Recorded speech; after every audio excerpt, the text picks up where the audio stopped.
All right. All right, so we are starting to record, correct? Yes. Okay. Good afternoon. Thank you everyone for joining us for today's panel discussion. What is tech? The impact of tech on careers, connection, consumership, and creatorship in the Black community. We are excited to have you here for this very important conversation. I know that we have our panelists and our esteemed moderator, our members of the Divine Nine, historically Black Greek letter organizations, and I want to give a special acknowledgement to my beloved Alpha Kappa Alpha Sorority Incorporated.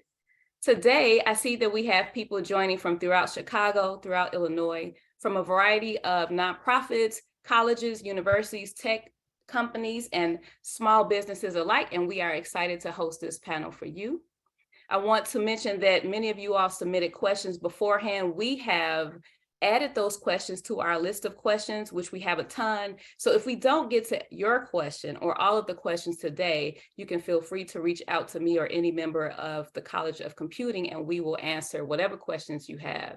And at the end, you'll see a post-event survey link. And if you can give us feedback on that link, then we can follow up with you. We can talk to you about degree programs, certificate programs, et cetera. And we will have Kim Delaney, who will be representing the DuSable Museum, and she can talk more and reach out to you about the programming that the DuSable has. Without further ado, I would like to introduce our moderator, James Bridges, who is a member of Omega Psi Phi Fraternity Incorporated. James has served with the police department for 22 years. He is recently retired and celebrating his retirement. James has a background in information technology, and he can talk to you a little bit more about his role and then prepare to introduce you all to the panelists. So without further ado, James. Good afternoon, everybody. I'm super excited for this panel. We have a lot of great speakers with a load of information and experiences. I myself was a police officer for 22 years. I worked as a network engineer doing LAN WAN administration. And I recently retired last March 2022, and I'm enjoying life tremendously right now. I highly recommend it for those of you who haven't tried retirement to certainly try it. What we got on the dais today is the question is, what is tech? What is the impact of tech on careers, connections, consumership, and creatorship within the Black community? And each panelist has a specific take on it based on their specific job titles and experiences. So we're going to get to everybody. We're going to go through the questions that some of you have submitted and some of the questions that we collectively have thought might mean most to you. And I'll start with asking some of our panelists just basically who they are, where they're from, short bios, and I'll jump right into the questions. So to begin, we will start with our very own Dr. Pat Johnson. Great to have you here. I actually read a lot of your bio, and if you'd like to go into that a bit to explain kind of who you are, how you arrived there, and what you do on a daily basis, I'd really appreciate it, and we'll go right to the question. You're on mute, Pat. So, you want me to talk about how I got into tech, or is that the question? So the first question is, explain exactly who you are, what you do currently, and how you got into tech. And then we'll go to some of the questions that we're fielding from the chat. Well, I'm the director of academic writing and curricula at Illinois Institute of Technology. And my day-to-day activities would be basically overseeing the governance procedure, curricula governance procedure in what's called course leapfrog applications. And that is would be the application that where the academics and faculty members, they use to present their curricula. And I take a look at the curricula that they're putting forth, make sure that all the I's are dotted and the T's are crossed, that all the credits are lining up, that the curricular rules are being followed. And then those are moved through a process called a governance process. And from there, that's how I create the undergraduate and graduate bulletins, and also the faculty manual. That's just some of my activities. And then on the other side, the academic writing side, periodically I hold research and writing workshops for our master thesis students and our PhD students. Okay. How I got into tech was by accident. Really, it seemed like every job I had, every career I had, people were always coming to me and asking me to write something, to put together a manual, to provide a training. And I think because intuitively I understood some of the theories behind assessment, behind learning, behind instructional design. So at one point I decided to seek out a program in instructional design, because I wanted to really learn more about putting together learning programs, particularly for adults. And I found a program at Illinois Tech. And from there, I liked the program, and I went on to receive the master's, the certificate in instructional design. And then I decided I had a great advisor, and he says, well, you might as well stay and get the master's in technical communication. And so I did. And then after that, he says, well, we're offering this PhD program in technical communication, so you might as well stay and join that program. And I did. And that's where it's all taken off. Currently, I also serve as a committee member for 2 students at another university, where they sought out my work and reached out to me, and their university allowed me to be their content expert, their subject matter expert on their committee. So Okay. that's it. Okay, so just to put it on a bulletin board, it sounds like you are editing and creating a curriculum, and editing and Well, creating no, standards also. I'm not creating the curricula, and I don't want to that the faculty members, they create their own curricula.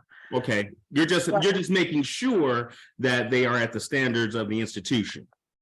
To a certain degree. Uh-huh. To a Okay, certain point. I got you. A really quick question for me is, how did you pay for all this? This seems like you went from undergrad to doctorate really, really quickly. Hopefully, No. some of that was taken care of by the administration. Well, Good I job. didn't go from undergrad to doctorate very quickly. It took some years. As a matter of Okay. fact, when I graduated from undergrad, I had determined that I was never going back to school again. And so I spent 7 years having fun. I lived in Hyde Park.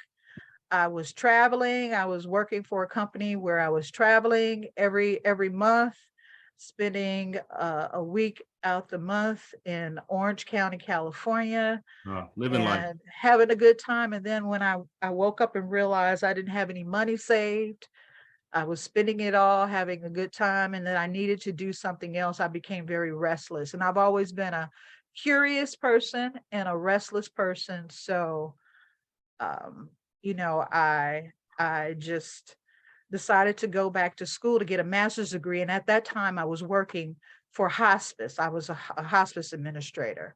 So I got a master's in health administration.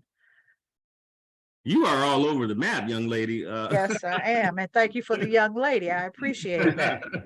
I received Okay. that. Well, so just to quickly, I'm not ending with you, but I want to ask a question. I'm going to move on to another panelist.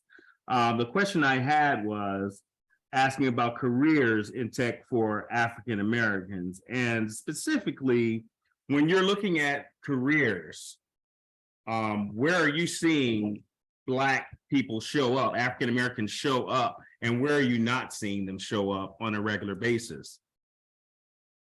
Is that posed to me? Yes. Okay. Well, I can tell you this, and I spent after I entered the doctorate program at IIT, I became the thesis examiner. And Oh. so every student that was working on a master's of science degree with a thesis concentration or a PhD student, they had to meet with me several times during the semester in which they were going to graduate. And the disparity I found was with African Americans in PhD programs, particularly men.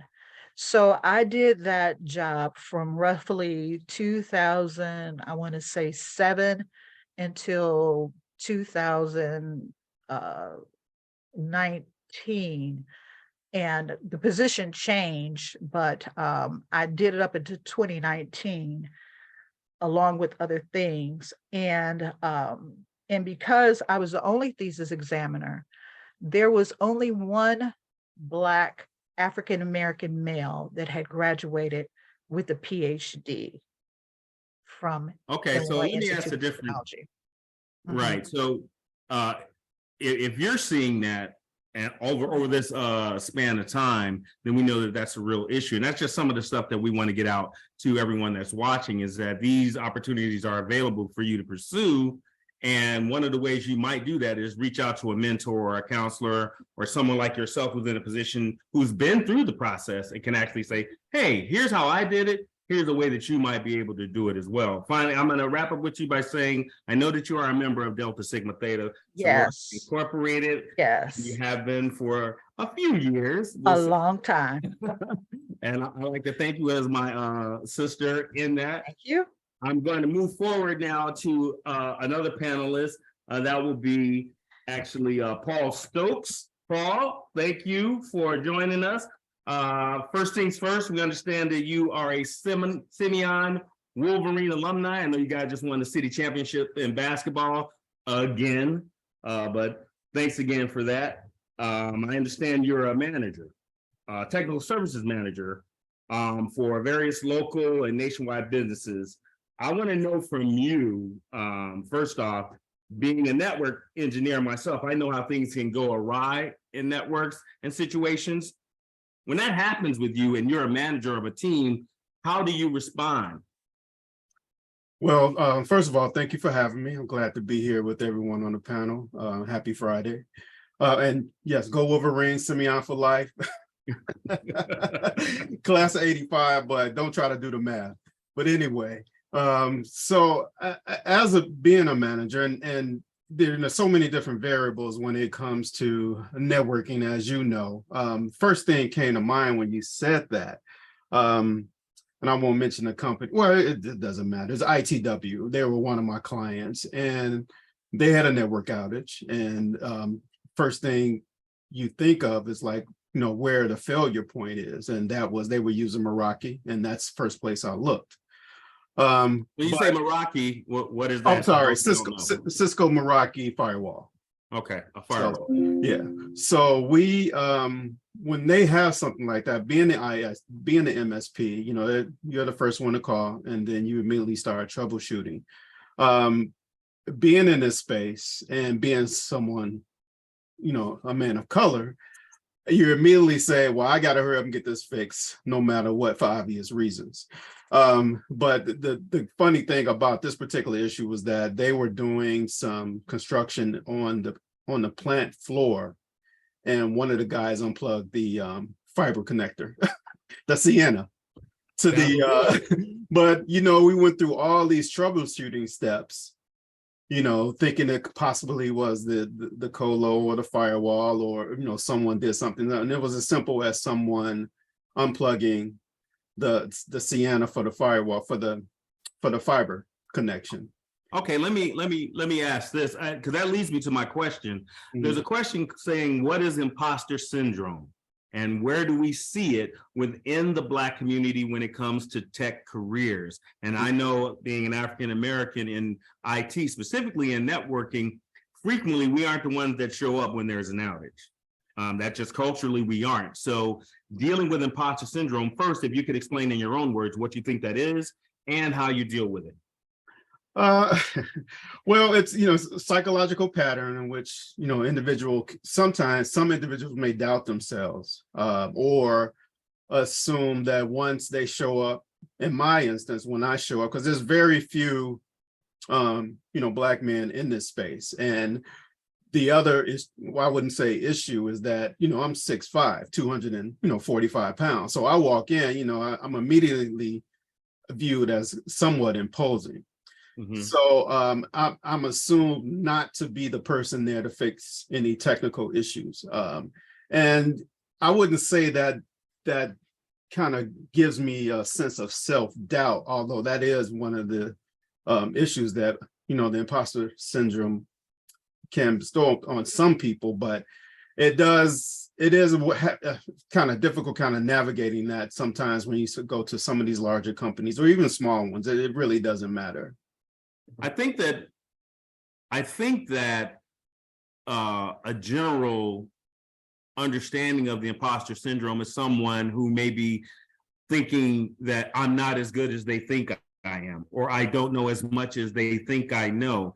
And instead of embracing that, we can simply study our craft as well as we can to become subject matter experts. And that way, when we move into a situation, we either know the answer or know where to go get the answer. And that's why having connections in this is extremely important. You might run into a situation you haven't seen before, but if you can call a buddy who does some of the same type of work, he can help you through that, or you can help them through that. So you're handling it great. 6'5", 250. I'm thinking you're on the basketball team, brother. But But a long time ago. Yeah. I also understand that you are a member of Kappa Alpha Psi fraternity. Congratulations for that as well. Thank you. One other question with you: when you look at some of the men you looked at for inspiration, were any of them members of your fraternity? Well, when my brother came home from Prairie View over the summer, I believe it was 80 or 81, he was wearing this, Crimson McCreen jacket. I was still in elementary school, so I had no idea what it was, but I knew, being the youngest of four and, looking up to my brothers, that I wanted to be that.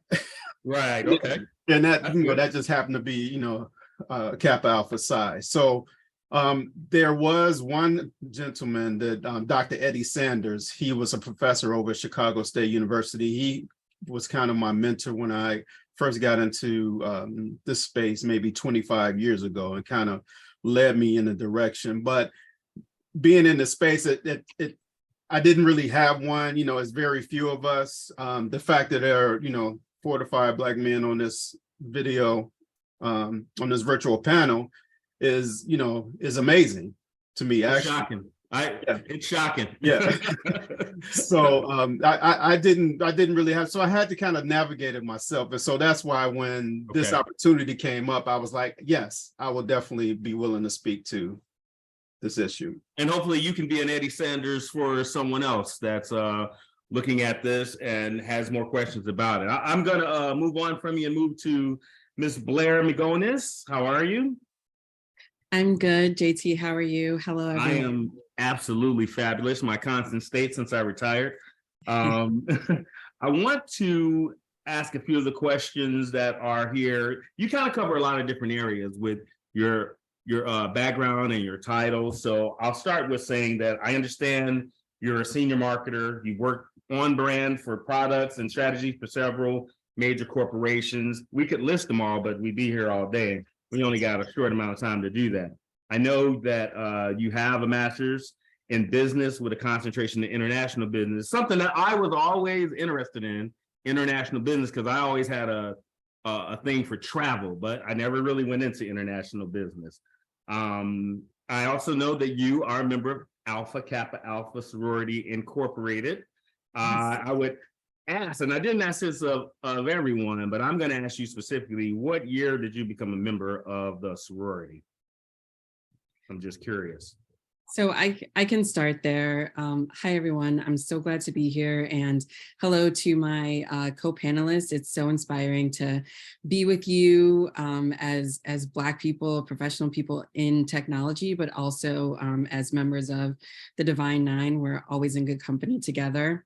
I was initiated into Alpha Kappa Alpha Sorority Incorporated February 24th, 2013.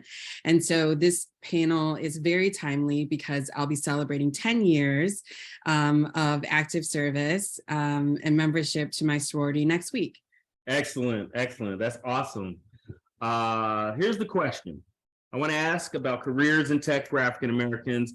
How have tech careers expanded since you have been in the field? And do you think there's an uptick in the presence of African Americans in tech careers at this point?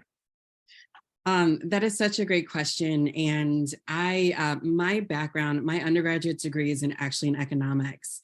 And so a lot of what I do as a marketer today is spend time with the data and understanding like the customer and the audience, and also like the brand and the clients. But I think that there's a lot of truth and storytelling in data. And so I just pulled a couple of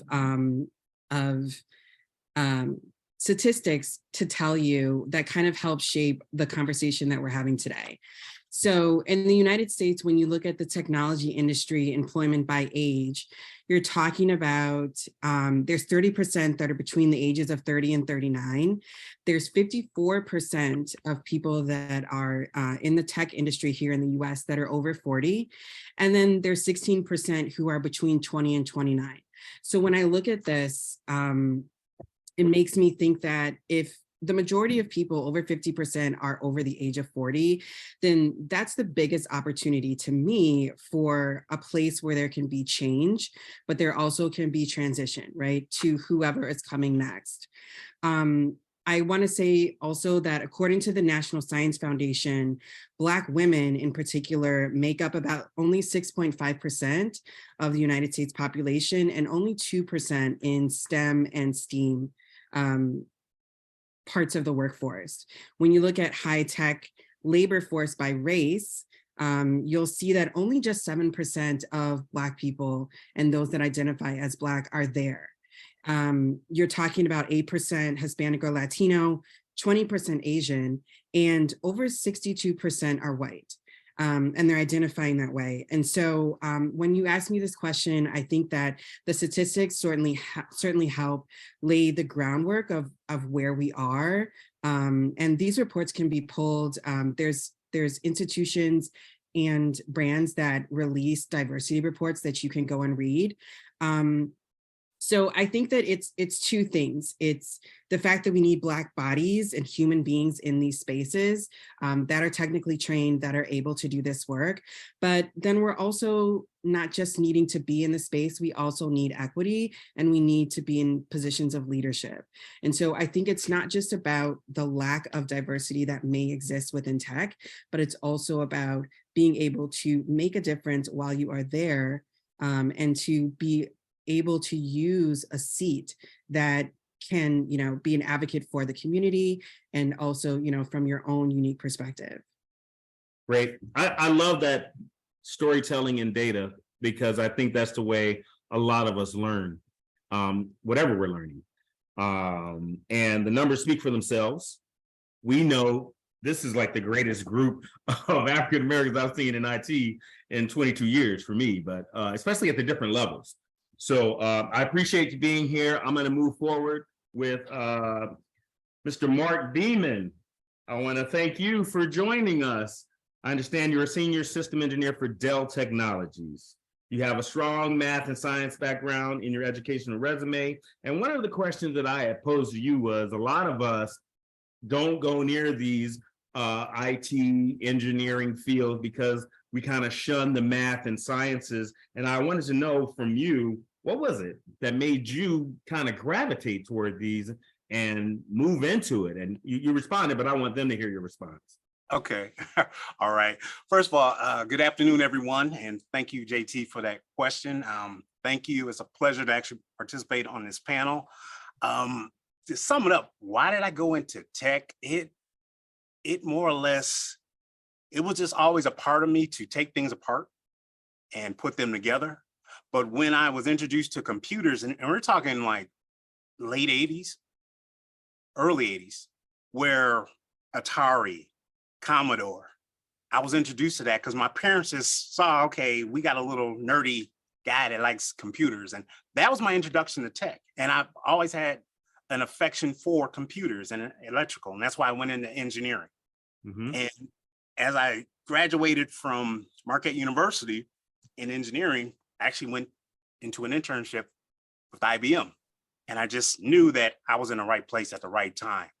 And so it all started when I was a child. And that's why I participate in some mentor programs with Alpha Phi Alpha fraternity called Leaders for Tomorrow. And we expose these children to technology so that they know it's there beyond the gaming. I mean, everybody knows games. All the kids, they know games, but they got to know the opportunities. What if you design the game? Sure. Okay.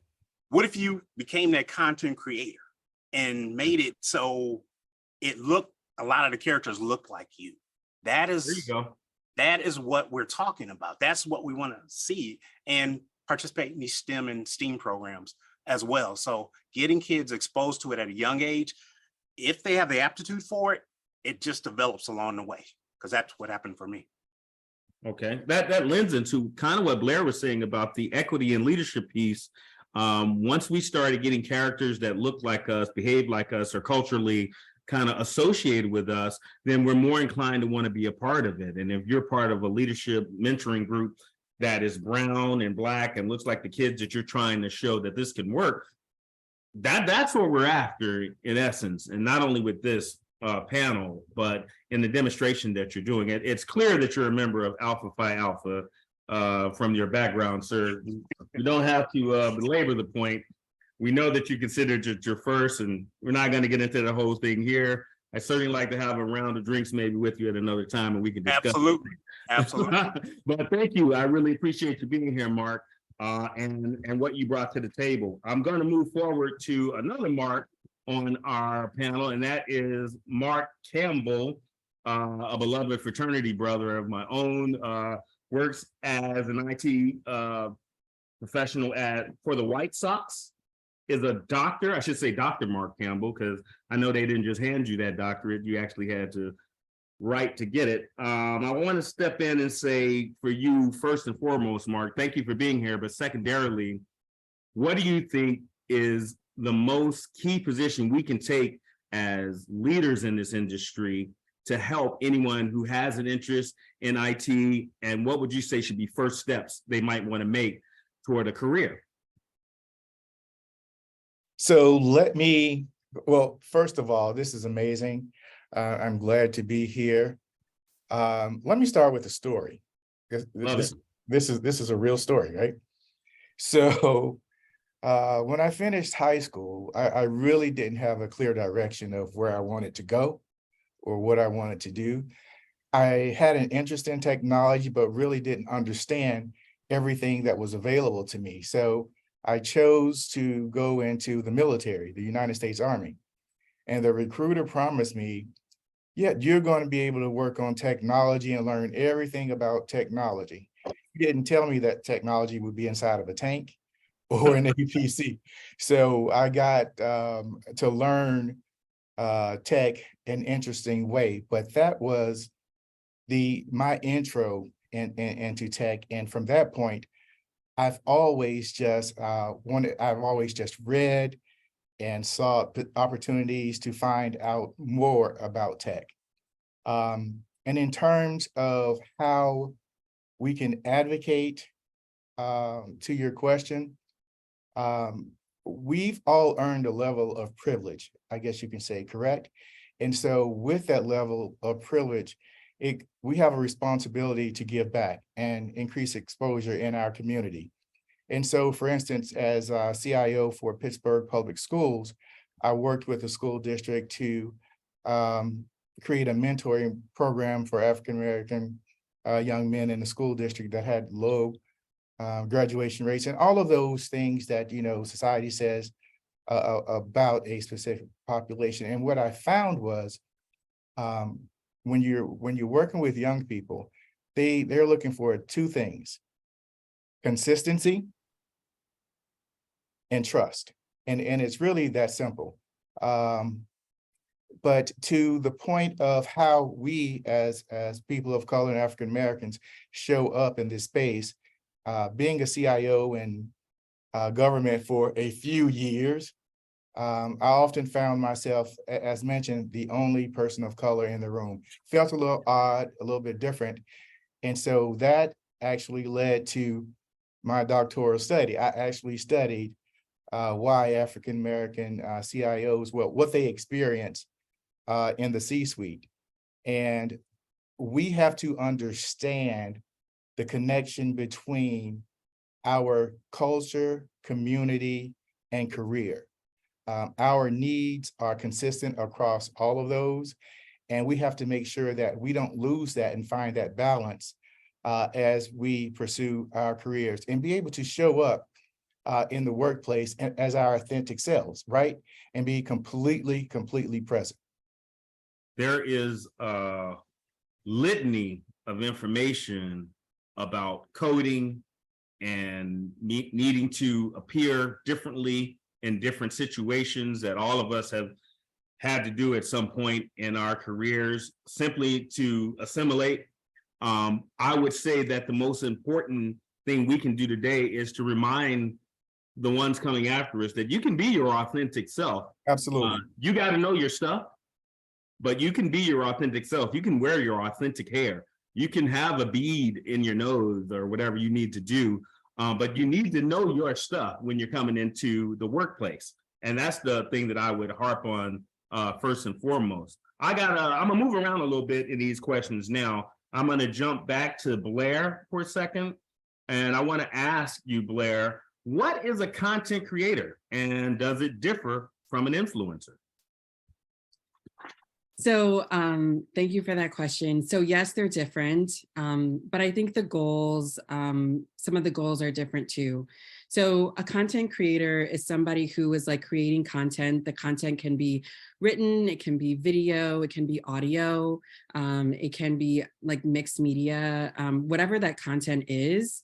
And then how you're sharing it. And we think of content creation as automatically now we think about social media, but content creation can be for digital displays. It can be for, written mediums. So there's a lot of different types of content creation that goes on that's outside of like a traditional social media platform.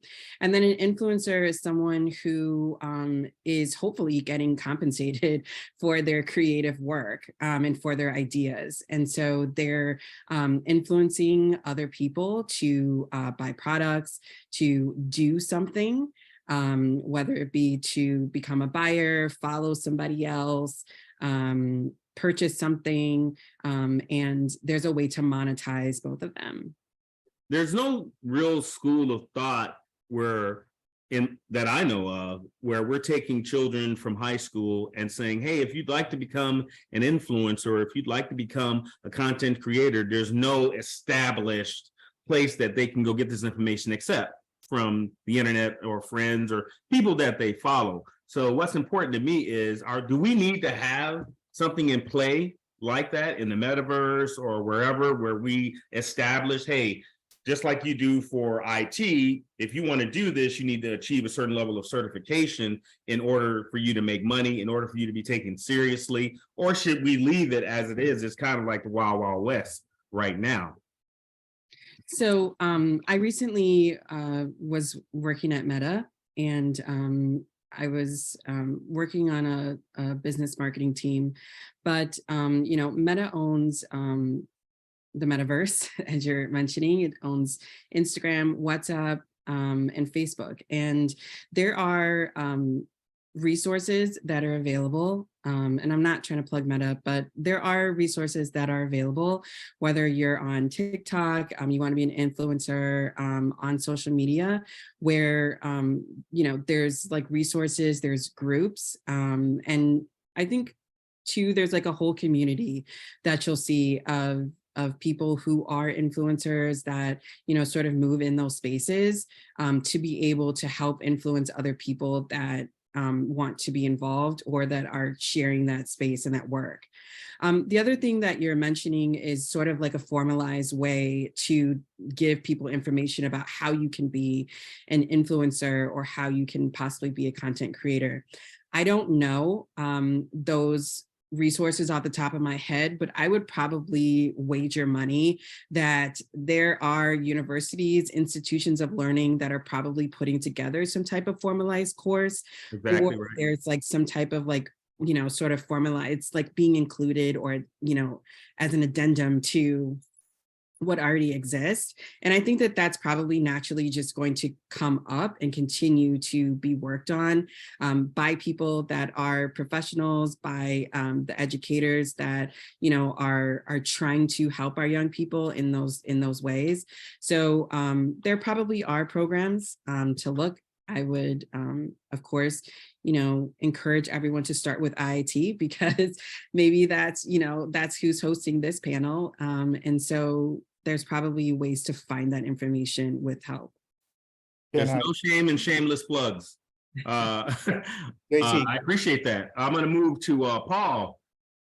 Paul, question for those who have limited access to technology. There's no Wi-Fi at home, there are no laptops, etc. Where can they go to access technology inside or outside of the community? What are their options? Well, a lot of times, and that was something that we spoke about as a panel a few weeks ago, as far as does a digital divide still exist? And of course it does. We found that out firsthand when the pandemic hit in 2020 and how the kids were staying at home, and a lot of the kids that look like us didn't have access to laptops or high-speed internet in order to do their schoolwork. And so a lot of those kids were kind of just stuck. I would suggest going to libraries in their neighborhood. One place, there's definitely, you know, computers and devices there that they can use, and most likely free internet that they can use.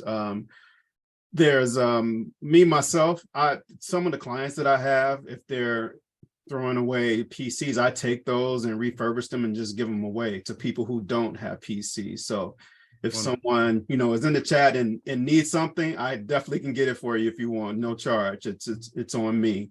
But that will be one place to start. Possibly their church. You know, churches are available. I know Trinity, which we're members of, have various programs available to people to provide technology and to help people who are less fortunate than others.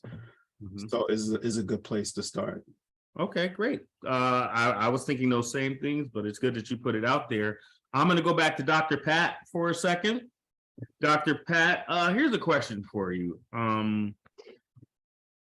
Outside of learning about various tech careers, how can people stay connected to the tech trends? You know, learn about innovations or even connect to the tech community if you're not necessarily techie, as they say. How would someone access the community?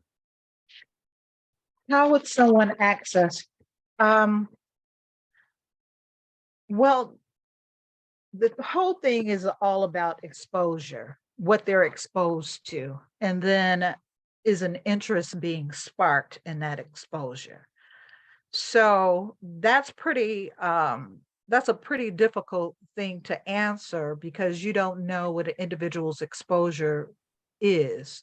You know, are they learning these things online like Facebook or any of these social media platforms?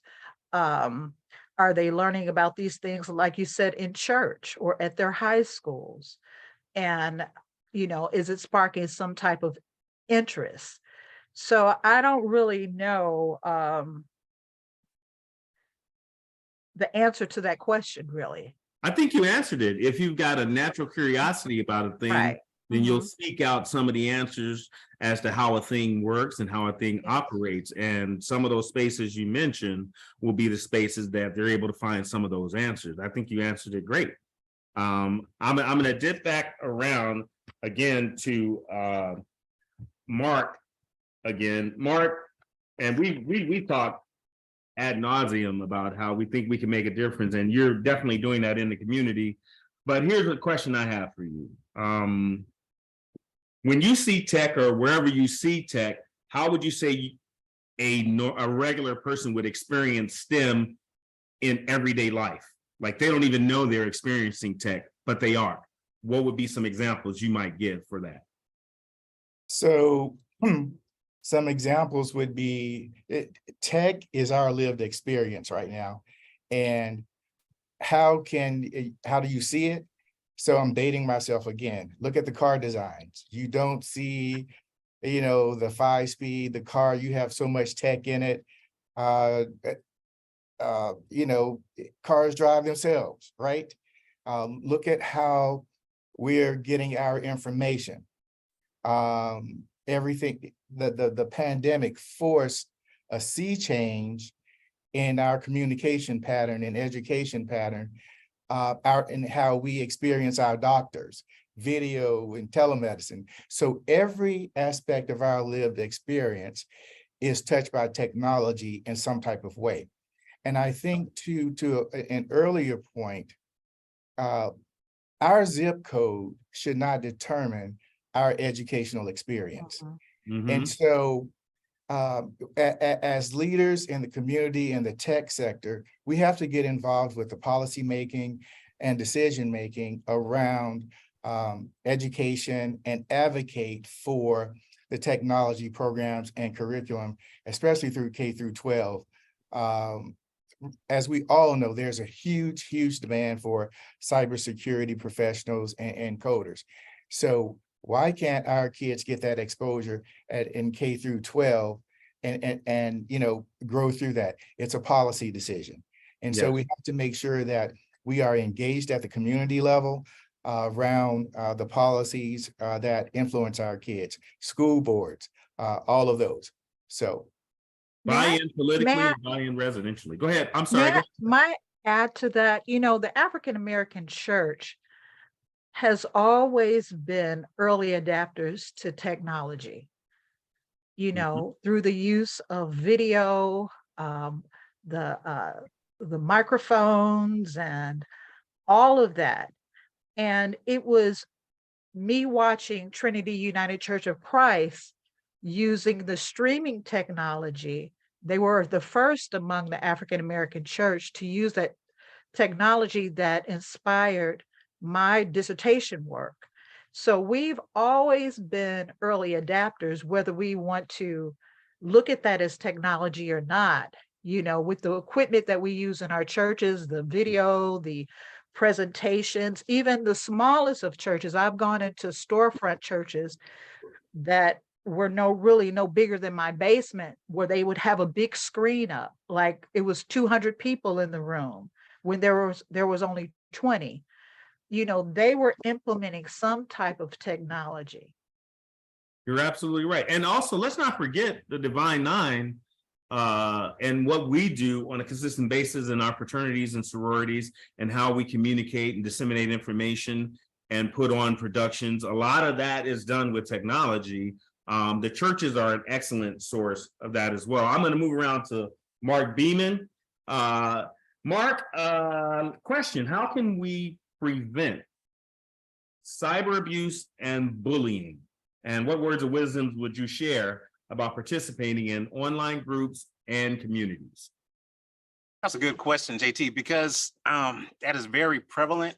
I've seen it in youth. I've also seen it in our older seniors as well. But one of the ways you can prevent is just, the challenge is educating, right? Let's educate the end user to not, particularly if it's the youth, be careful with social media. Don't click on everything. Don't respond to everything. Don't give out any personal information on that aspect. And that also goes to our seniors as well, and everyone in between. So just establish an environment where they can communicate to the adults in their, whether it's in their home or if they're any of these mentor programs, where they feel open and they can communicate if they're being bullied, right? And make them aware that they can talk to their school administrators or talk to them about, there's websites called cyberbullying.org. They Yeah. got tons of tips out there and resources that we can provide to our kids. Yep. To expound on that just a bit, for those who don't know, being a former police officer, I can tell you that we have a whole unit in the Chicago Police Department dedicated to setting up fake Instagram accounts, fake Facebook accounts, where they're luring these young men and women into telling on themselves. And believe me, they are falling for the bait left and right, saying, we got guns, we got drugs, we're doing this. And like, oh, we want to meet up. Where are you guys at? Oh, we're here. And they're falling right into it. So on the police side of it, it works out extremely well because they're not even thinking that this is a setup. But on the other side of it, you got to be smart enough not to go into those rooms and participate. You know what I mean? So I'm just giving you that information so that you guys know that. I'm going to jump back to Blair. Question for you. Outside of learning about various tech careers, how do you think people can stay connected to tech trends and learn about innovations and simply connect? I know we brokered on that a little bit, but let's say that you are in charge of a mentoring group of young ladies that are interested in becoming a member of Alpha Kappa Alpha Sorority Incorporated.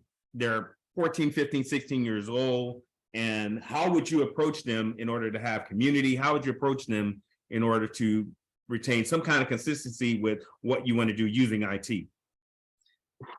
Sure. So I think what you're talking about at the core is how do we stay connected in community to know what's going on in tech, understanding maybe some emerging trends, and really finding a place for education and resources. So myself as a marketer, I think that I'm always constantly thinking about like where people are, how they communicate, and how they connect to each other. And so one of the best places that you can do that is digitally. And so there's online forums that you can join. You can network electronically. Of course, you should network in person if you can safely, where there's opportunities for you to connect. There's groups that are getting together and organizations, businesses that are interested in people who want to be involved in tech, and also, like an emerging audience. I think you have to, I heard someone tell me recently that you want to be able to find what you're looking for, but you also want to be found. And so I would say you have to be able to be found in the spaces where people are talking about tech, where people are talking about what's going on in tech in the community, Black people in tech, if that's what you're interested in. And so there's Facebook communities, there's LinkedIn communities, there's Pinterest pages, I mean, you name it. There's a way for you to do that. And someone mentioned the church. I think by church, shout out to all the Trinitarians on here. I also go to Trinity. It's the best church ever. But there's a lot of resources that are available through church. And the last thing that I'll say is we always look sort of like to the outside, to like institutions or organizations for ways to connect, find information with tech, but also sometimes it's just looking to the left or the right of you and seeing like, who are you connected to that you know personally, who are you connected through maybe your university, or even in your personal life, someone in your family or a friend of a family member who is involved in what you're doing, who's involved in what you're interested in. And of course, I'll just say that probably all of us who are panelists on here today would probably be willing to be advocates in this space and, be willing to connect with you too. Great question. I think you are the product of your 5 closest friends. So whoever you're around most is what you're going to be into most. I like the LinkedIn plug. That's slowly becoming, for business and for networking, a really big player in the space. I'm going to jump back to Paul again. Paul, why is it important to protect your digital footprint? That's a good question. And it's something that me and my wife talk to our girls about all the time, about what you put out there on the internet as far as social media is concerned, because once it's sent, you can't get it back. And so you know, whether it be a text message or a picture or anything like that, once it's gone, it's gone. You don't own it anymore. And so it's as simple as somebody taking a screenshot of it and manipulating it any way they want. And then that's, you know, that's your information that's out there, but it doesn't belong to you anymore. So you have to always protect that. You have to always be sure that it's something that if 10 years down the road, would it be something you would be embarrassed about? You know, Right. or is this it? Well, better yet, is it something that you would want your kids to read about you in 10 to 15 years? And so, Right. thank God they didn't have smartphones back when, I was a old-fashioned househead in the city of Chicago. So Yeah, yeah, we're all blessed to be of a certain generation. yes, Lord.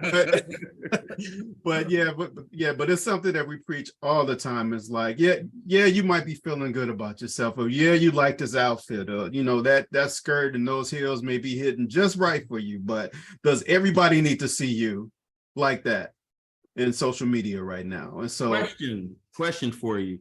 How old are your girls? I'm just trying to gauge how old or how young. my you have those kind of my conversations. oldest is 29, 22, and 17. Okay, so it's never too early. Obviously, you want to get it as early as possible because kids got phones as early as 3-4 years old now. Not that they know what they're navigating, Mhm. but we need to be looking at that and explaining to them that some of the stuff you're clicking on, some of the stuff that you're deciding you want to look at is building a profile, Mhm. whether it's done through an algorithm or whether it's done intentionally, and you just need to be extremely careful and know what you're doing when you're doing it. Yeah. I'm gonna jump back to Mark Campbell. Here's a question. How can members of the Black community ensure they are viewed as creators while we are the major consumer? I ask you that because I know that our energy runs the planet, but are we capitalizing on this energy? And it doesn't appear as though we are, much like radio was, or back in the day, Motown, not Motown specifically, but you understand what I'm saying. So how can we capitalize on our energy? I think there's a need for brand awareness and to understand, as what's being said, what we share, what we want our perception to be. An example would be, so, we often hear a lot about the negative things that happen in Chicago, right? Mhm. But we have amazing programs and institutions in this city doing good work, like Champs Mentoring, Phalanx Services, Neighborhood Heroes, all dedicated to providing some of the service we're talking about and exposure. So it's an issue of brand awareness and making sure that you protect what can be perceived of you. As mentioned, once you put it out on the internet, it's there forever, right? And a part of it is the education piece. Our younger generations are using the internet to express everything, good, bad, and indifferent. And so there needs to be additional education on how to properly navigate the internet and use it for positive purposes. So, brand awareness, education, especially because once you're out there on the internet, you're open to everybody, right? And Absolutely. that person that makes that negative comment that's 15,000 miles away, that's the only post, you don't have to react to that. So all of those things that we need to do to protect the minds of our young people and their brand. Thank you, Mark. So I've got a question. I'm going back to Dr. Pat Johnson. Mhm. So the question I have is, if I'm a high school student, I have an interest in technology, but I'm not necessarily feeling higher education, or I don't have the money to go to college, so to speak. Is there an avenue that I could take outside of going to a university to gain a degree? Is there a way that I can get into the tech space without higher learning, so to speak? Could I do that another way that you know of? Well, you know what? I've been looking at lately many interviews about since Erica asked me to be on this panel, I started looking at YouTube videos and many videos about Black people in tech. And there are ways that many of them do not have college degrees. Now, I went to the greatest high school in the world, and that's Percy L. Julian High School. I just want to let y'all know that. Take it Right. easy. Okay, just wanted to let you, I just had to put that out there, okay? So, you know, we had counselors and great teachers and administrators that we could go to, most of whom went to HBCUs, right? Right. So you don't necessarily have to get a degree. You can go, and I was just watching a video last night of a guy talking about his path. He actually dropped out of college in his senior year, and he became a coder. Now, he talked about his path and how he did that, you know, just becoming interested in having that curiosity, first of all, and figuring out how things work, and then seeking out the avenues and being in a community with other coders, people figuring things out. So, and then getting certifications, working on being certified in certain areas. And he is making 6 figures right now, and working for Google, and he talked about that there are many employees there that do not have college degrees. And that's kind of the point I was making, that while admirable, is not a necessity Right. for those who aren't necessarily into school like that. And I have an 18-year-old and a 16-year-old. So my 18-year-old is graduating this year from Brooks, and my 16-year-old still has a year to go. And she's into animation and storyboarding, and that's her passion. That's what she wants to do. And while I'm going to support anything that she does, I'm also going to say, hey, there are avenues you can take, meaning getting real world experience working in the field as internships or volunteering, so that you can gain real world experience, and you might latch on to something that may not necessitate a 4-year degree, because the price tag for School of the Art Institute is ridiculous. I'm just telling you right out. If School of the Art Institute's on here, I apologize, but it's ridiculous. JT, my daughter just got accepted there. I know exactly how much it costs. Okay, I'm glad I got a witness over there, Mark.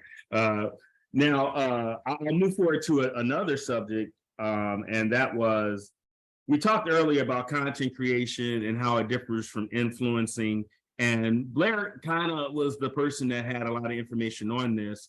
I've noticed people from grandma age to babies that look at these YouTubes, that look at these Instagrams, that are fascinated by the lifestyles that they see. And once it became a thing where it can be monetized and you can make real world money from that, my question now, Blair, is how do we proliferate it, so to speak, in terms of, and I know you said there are forums that it can go on. I mean, could you give me a real specific on, if you took one person, you say, here's a person that was an unknown and became this via IT? Are you asking me to give you an example? Yeah, an example. That's a really good question. I would have to think about it. Someone who was an influencer and then was able to monetize it to become sort of like a household name or a recognized All of the celebrity. fellas are thinking of the same person, but go ahead. Who are you thinking of? Please just clue me in. There's a K and a K involved with it. Kim. Who? Kardashians. Oh, Kim Kardashian. Kardashians, yeah. Okay, so that's why they didn't come to mind. I think I think that okay, we can use the Kardashians. The Kardashians have done a lot of things very well in being able to use different avenues to monetize what they have. But a lot of that has been done actually with technology. It's been, through media, it's been through, advertising, it's been through marketing, it's been through product development, it's been through legal and, just like defining a new sort of like era of what a content creator or an influencer, those contracts look like, and sort of like helping to define that in that way. I wouldn't give them a ton of credit by saying like they were the first to ever do some of those things, but I think that like them packaging it together to sort of become a brand, like they themselves are the brand, I think is what is the differentiator that makes it memorable. And so I would say, there's probably like several different examples. I would love to try to like follow this up and look for somebody sort of within the Black community that has done this successfully. But I also will say, and I have to call out the fact that a lot of the trends that influencers have and a lot of the content creation that gets copied and doesn't get credited is actually from Black creators and from people who are, making and doing this work. And so I would say like, there's different paths that you can look to find examples if you're looking for a strong example. But I would also say too that, the work that we are providing within these spaces is valuable. And you have to just follow the path and the money to find the origin. Can I just say just one person that comes offhand is MKHD. He's on a YouTube influence, and I've been watching his videos maybe the last 5 or 6 years. And you've kind of seen him take different steps up to where he's just, he's meeting with Apple, he's meeting with Tesla, he's meeting with Meta. Excellent. And he has really blown up his space and marketed himself. So he's definitely one person that if we want to look at the path of, going from starting out and the end product, he's definitely one we should. Thanks, Paul. Thanks, Blair. I appreciate that. Hey, everybody, I think we're at the end of our discussion phase, and we're going to turn it over to Ms. Kim Delaney. Hello, everyone. Listen, so there will be a post-event survey. In fact, I saw it in the chat. So please complete that, the post-event survey to offer your feedback, which we badly need. And there will also be resources shared for things that were mentioned. I am Dr. Kim Delaney, Vice President of Education and Programs for DuSable Museum. We are excited about just entering these conversations, right? And we look forward to any of you contacting me if you have something you want to share with the community. We are a leader in community education. So not, of course, a degree granting, but if you want to get something to the populace and help us to level up, we just had, we just had a big screen with Zoom and yesterday was our Coming to Africa Day, and we had people in the space from Zimbabwe and Ghana for the students, hundreds of students being exposed to the continent like that, right? Dr. Johnson mentioned screens in churches. I was just in South Africa a few weeks ago, and that was the exact same. Small church, giant screens, and then they were online. So the world has changed, and we need you to help us to help everybody have access to those changes, so that we have a fair opportunity. So if anybody wants to partner with us, we look forward to it. We look forward to further partnering and making this information available. So thank you again for attending, and use this tech and hit me up if it's something that I can do for you or that you would like to do for the Black community through DuSable. We appreciate you. Don't forget to do the survey too. Yes. Thank you, everyone. Thanks for attending. Panelists, please stay. Everyone else, enjoy your afternoon.